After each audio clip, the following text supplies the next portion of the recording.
नमस्कार, मी पंजाब डक। आज आहे 17 जुलै 2025। आपण काल 16 तारखेला एक सांगितलं होतं की ज्या ज्या ठिकाणी तांबडा आभाळ होईल 72 घंट्यात पाऊस पडणार आहे।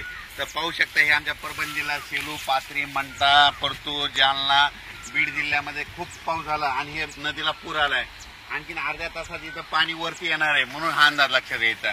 आणि राज्यातल्या सर्व सांगू इच्छितो काय झालं, बीड जिल्हा झालं, लातूर जिल्हा झालं, नांदेड जिल्हा झालं, धाराशिव झालं, त्याच्यानंतर सोलापूर, जत, सांगली या भागातल्या शेतकऱ्याचे फोन येत होते पाऊस कधी येणार। तर त्यांना मी म्हटलं की तुम्ही काय करा, फक्त 16 पासून ते 21 तारखेच्या दरम्यान आपल्या भागामध्ये लातूर जिल्हा, बीड जिल्हा, परभणी जिल्हा या भागामध्ये पाऊस पडणार आहे, म्हणून हे अंदाज दिला होता। आणि काल तांबडा आभाळ झालं, बघा तुम्ही पाहू शकता हे पूर आलाय आमच्या कसुरा नदीला, लेंडी नदीला पूर आलाय, दुधना नदीला देखील पूर आलाय।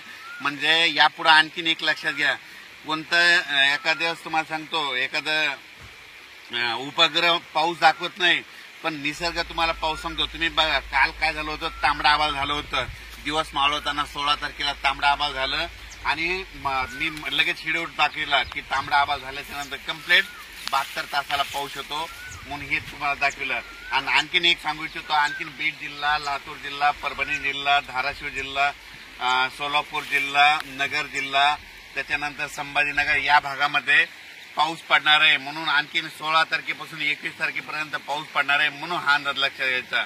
त्याच्यानंतर म्हणजे या जिल्ह्यामध्ये सगळ्या शेतकऱ्याचं सोयाबीन सुकत होतं, त्यांच्यासाठी खास करून आनंदाची काल 2-3 व्हिडिओ टाकले आणि परत आज देतोय की राज्यामध्ये बीड जिल्हा, लातूर जिल्हा, धाराशिव, त्याच्यानंतर परभणी, नांदेड, हिंगोली या भागामध्ये चांगला पाऊस बसणार असणार आहे आणि सर्व शेतकऱ्याचं पीक चांगलंच येणार आहे, कोणाचं पीक जाणार नाही, म्हणून हा अंदाज लक्षात येतात। अचानक वातावरणात बदल झाला तर लगेच एक मेसेज दिला। पण पाहू शकता की ज्या ज्या ठिकाणी काल 16 तारखेला तांबडा आभाळ झाला ना, त्या ठिकाणी 72 तासामध्ये पाऊस येणार, हे तुम्हाला एक कालच्या उदाहरण तुम्हाला सिद्ध करून दाखवलंय।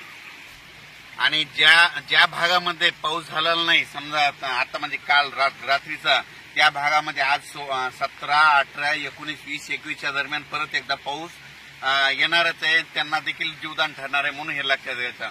म्हणून म्हणतो भविष्यामध्ये झाडं लावावं लागतील, झाडं लावून पृथ्वीचं तापमान कमी करा। जोपर्यंत तुम्ही झाडं लावणार नाही तोपर्यंत निसर्ग असा लहरी राहणार आहे, म्हणून झाडं लावून पृथ्वीचं तापमान कमी करा। आणि आता ज्या भागात पाऊस पडलेला नाही त्यामध्ये लातूर